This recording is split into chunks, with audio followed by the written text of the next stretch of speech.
Baik, selamat pagi seluruh anak didik kami. Eh, Semoga hari ini kabar sehat-sehat dan Miss berharap anak-anak Miss masih tetap semangat belajar. Baik, sebelum kita akan belajar, kita sama-sama berdoa. Tuhan, terima kasih kami kembali belajar. Kiranya Tuhan akan memberkati khususnya anak-anak kami yang sementara belajar di rumah. Tuhan berikan kesehatan serta Tuhan berikan semangat. Orang tua kami juga Tuhan, kiranya Tuhan berkati dalam setiap pekerjaan usaha tangan mereka. Cukupkan kebutuhan kami Bapak, ampuni dosa kami, dalam nama Yesus kami sudah berdoa. Amin. Baik, saat ini lanjutan dari pelajaran kita dari subtema 3 ya. Tema 1 subtema 3, kita masuk ke pembelajaran 3. Nah, di sana ada jenis-jenis petunjuk ya. Nah, jenis petunjuk ini yang pertama itu adalah petunjuk menggunakan obat. Jadi kalau anak-anak didik kami tahu, nah biasanya di dalam petunjuk obat itu ada aturan pakai ya.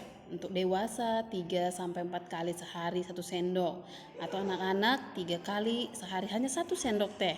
Bahkan anak-anak 2 sampai 8 tahun 3 kali sehari setengah sendok teh. Nah, ini adalah merupakan petunjuk penggunaan obat. Nah, selanjutnya adalah jenis-jenis petunjuk itu atau teks petunjuk itu adalah membuat sesuatu ya. Pelajaran kita kemarin membuat layang-layang ya. Nah, kalau dia membuat layang-layang ada langkah-langkahnya. Langkah yang pertama, siapkan kayu. Yang kedua, bentuk dia, kemudian tempelkan kertas korannya. Nah, jadi ini adalah merupakan petunjuk untuk membuat sesuatu. Nah, selanjutnya adalah teks petunjuk itu adalah berguna untuk melakukan sesuatu. Contoh ya di sini ya. Langkah-langkah mencuci tangan ya.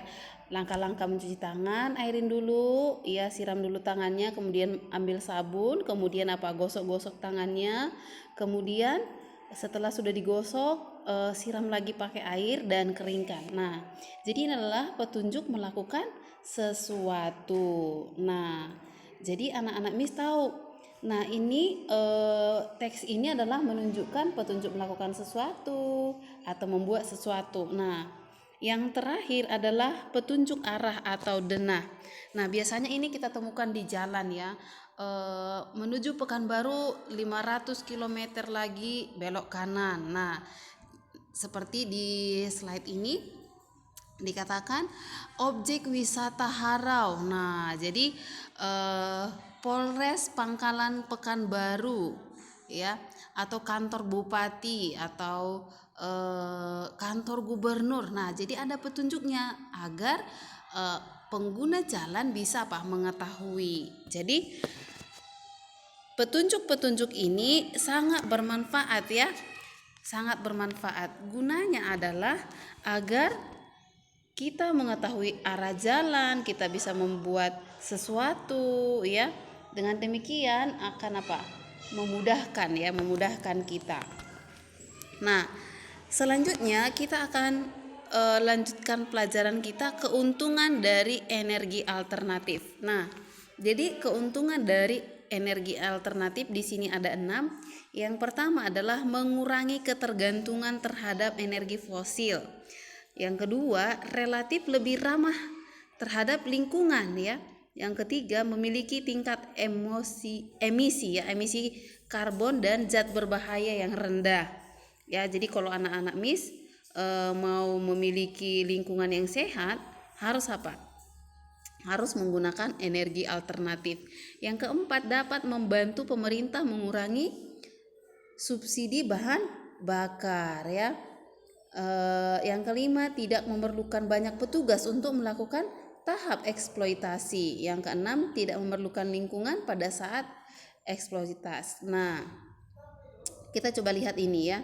Ini adalah kelemahan energi alternatif. Kalau tadi ada keuntungan, selanjutnya ada kelemahan. Nah, kelemahannya ini biayanya terlalu mahal ya. Untuk membuat kincir angin itu memiliki biaya instalasi awal itu lebih tinggi, lebih mahal.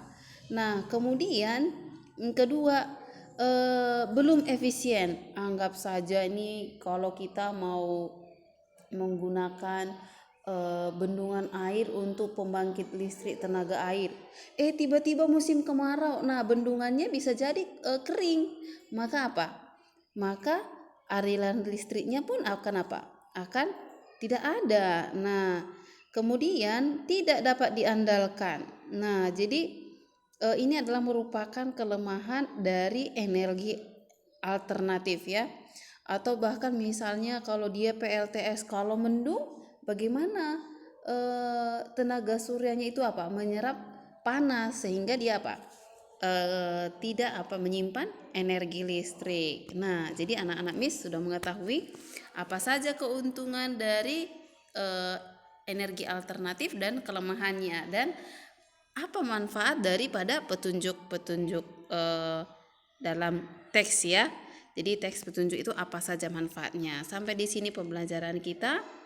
Semangat belajarnya ya anak-anak MIS. Kita berdoa. Bapa di sorga, terima kasih. Biarlah kiranya Tuhan akan memberkati anak didik kami yang sementara belajar di rumah. Terpujilah Tuhan. Dalam nama Yesus kami sudah berdoa. Amin. Terima kasih.